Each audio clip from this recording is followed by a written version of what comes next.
And now, live from the studios of Freedom's Phoenix, Ernest Hancock.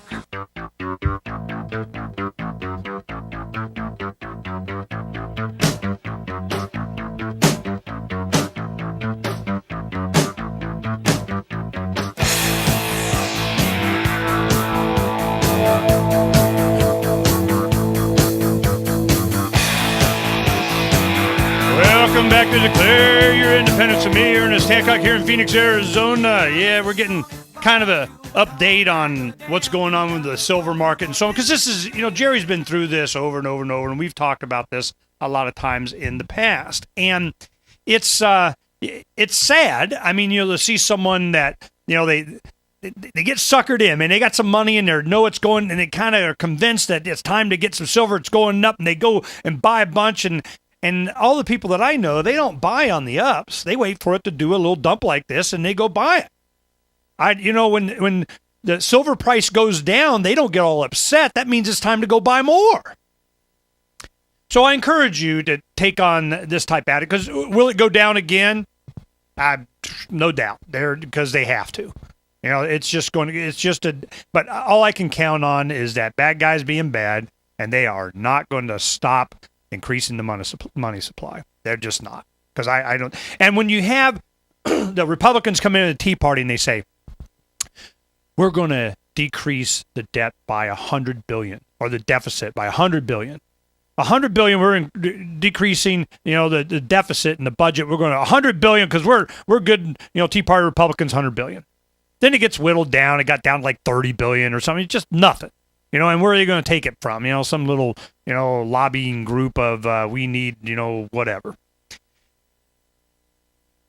Charles Goyetti came on the show and he says, Ernie, it just took a week for them to increase the debt, that $100 billion.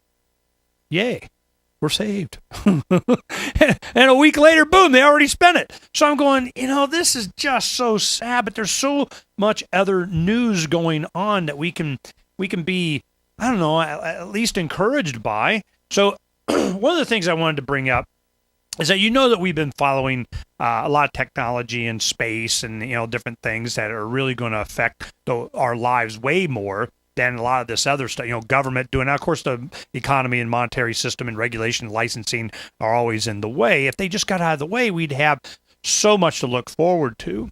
Well, there is a concern.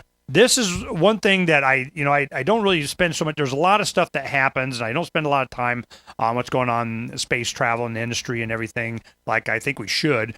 But Europeanizing American space activities by stealth.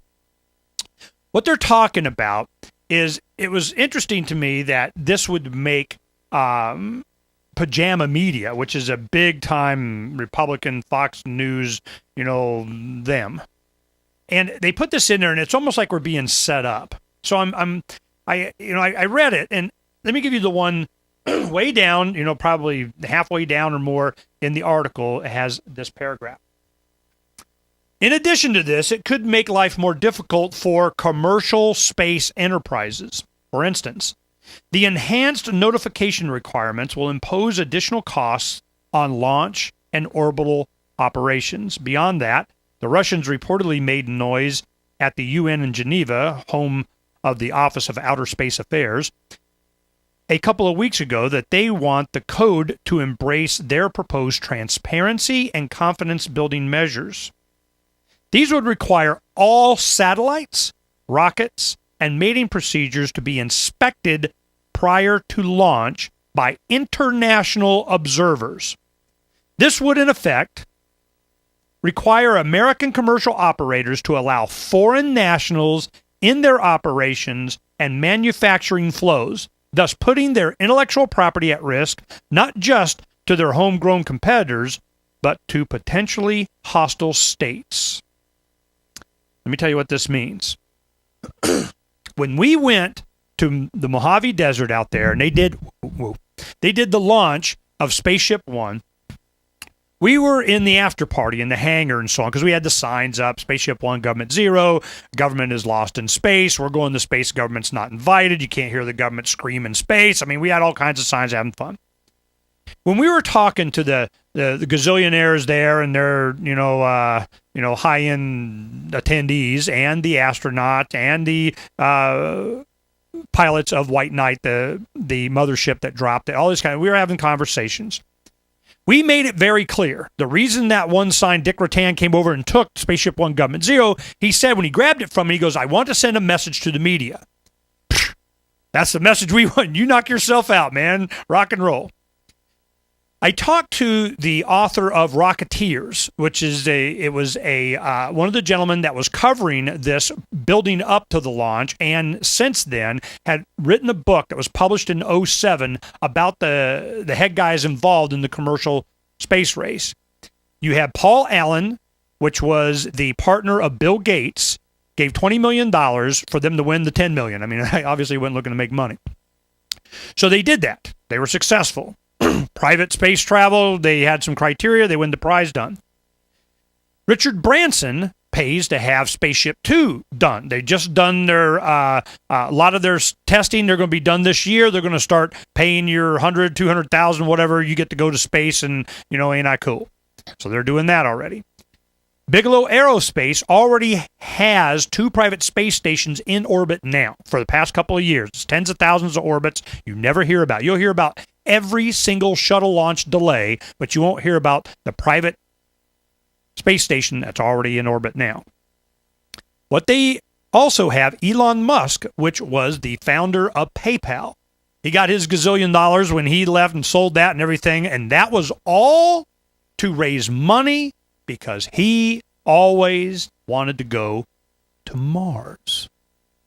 They created Falcon Heavy.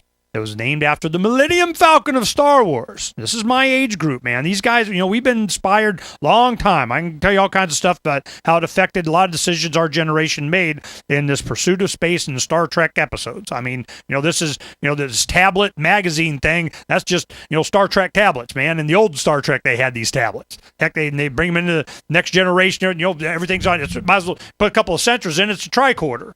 They already have, or they can start doing some kind of body sensing, diabetics. They can do, sonar, a sonogram, whatever, a tricorder, okay? Bones is they're going to have people going up and down your body and display on. I mean, here we go.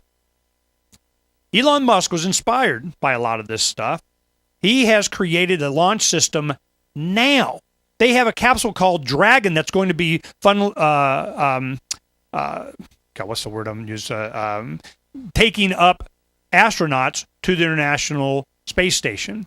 Their contract, they don't have the shuttle, Endeavor's last one. I don't know what the heck they're going to do. Well, they're going to the private space, commercial space travel, and, Russia, yay.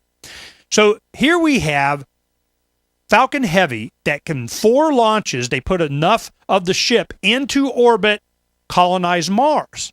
It's not about going to the moon. It wasn't about, him, taking joyrides around the moon or something like that. It's about going and putting a permanent base on Mars. You would think you would hear about this somewhere. And this is Elon Musk.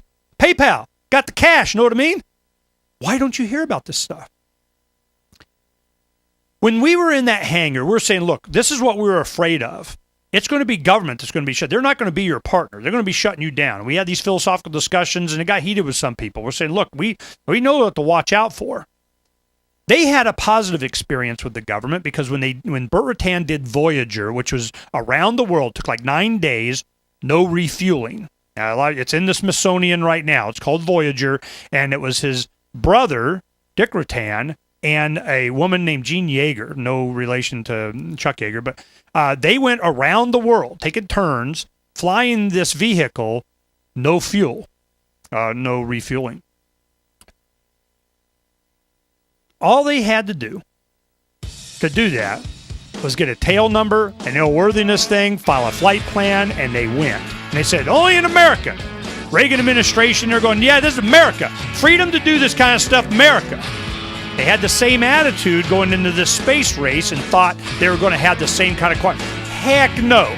Now they're looking at an international regulations where we have foreign people go in and inspect everything, every aspect of them to be able to launch. Wow.